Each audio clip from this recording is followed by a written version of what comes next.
కార్మికులకు సంబంధించిన క్లెయిమ్ను పెంచుతూ జీవో విడుదల చేయడం పట్ల ఏఐటీయూసీ నాయకులు హర్షం వ్యక్తం చేశారు. ఏఐటీయూసీ కృషి ఫలితంగానే ఇది సాధ్యమైందన్నారు. ఈ సందర్భంగా వారు ప్రభుత్వానికి కృతజ్ఞతలు తెలియజేశారు. అయితే ఇన్సూరెన్స్ సంబంధించిన క్లెయిమ్స్ను ప్రైవేట్ కంపెనీలకు అప్పగించడాన్ని ఖండించారు.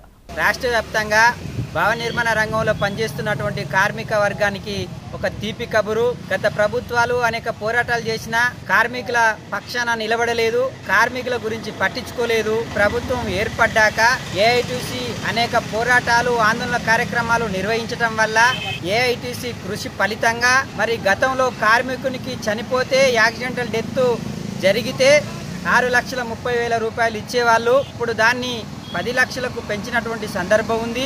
సహజ మరణానికి చెందితే కార్మికుడు 1,30,000 రూపాయలు ఇచ్చేవాళ్ళు. మరి ఈరోజు 2 లక్షలకు దాన్ని పెంచి ఇస్తున్నటువంటి పరిస్థితి ఉంది. ఈరోజే మరి ప్రభుత్వం గెజిటివ్ చేసి జీవో జారీ చేసి అసిస్టెంట్ లేబర్ కార్యాలయం జిల్లా కేంద్రాలకు పంపినటువంటి సందర్భం ఉంది. ఈ జిల్లాలో ఉండేటువంటి అన్ని రంగాల కార్మికులకు తెలియపరచడం కోసం హర్షం వ్యక్తం చేస్తూ కార్మికుల తరఫున మరి ప్రభుత్వానికి కృతజ్ఞతలు తెలియజేస్తూ ఉన్నాం. కార్మికులకు మరో గుదిబండను మోపినటువంటి సందర్భం ఉంది. దీన్ని మేము తీవ్రంగా ఖండిస్తూ ఉన్నాం. ఈ 2 ఇన్సూరెన్స్ క్లెయిమ్లు ఏవైతే ఉన్నాయో ఈ క్లెయిమ్లను కూడా ప్రైవేటు ఇన్సూరెన్స్ కంపెనీలకు అప్పచెప్పి వాళ్ళ ద్వారా ఈ క్లెయిమ్ డబ్బులను ఇవ్వాలని చెప్పేసి ప్రభుత్వం నిర్ణయించింది. ఇది దుర్మార్గమైనటువంటి చర్య.